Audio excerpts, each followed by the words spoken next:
Jika kalian pikir Gatotkaca adalah tokoh wayang tersakti, kalian salah besar nih lur.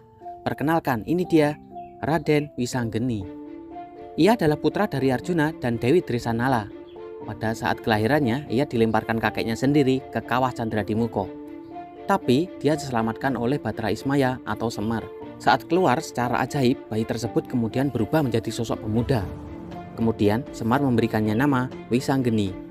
Wisang artinya racun, dan geni berarti api. Wisanggeni mendapatkan gelar Satria Ndugal Kewarisan, karena dalam sejarah pewayangan belum ada yang mampu mengalahkannya. Kesaktiannya melebihi para saudara-saudaranya seperti Gatotkaca, Abimanyu, maupun Antareja. Bahkan, para dewa sekalipun bertekuk lutut mengakui kesaktiannya. Satu-satunya tokoh yang mampu menandingi kesaktiannya adalah Antasena. Wisanggeni digambarkan sebagai sosok yang angkuh dan tidak bisa berbahasa kromo kepada siapapun, bahkan kepada para dewa. Tetapi dengan kecerdikannya, ia suka menolong orang lain. Kisah lahirnya bayi Wisanggeni yang dilemparkan ke kawah Candradimuka akan Mimin bahas di video selanjutnya ya lur.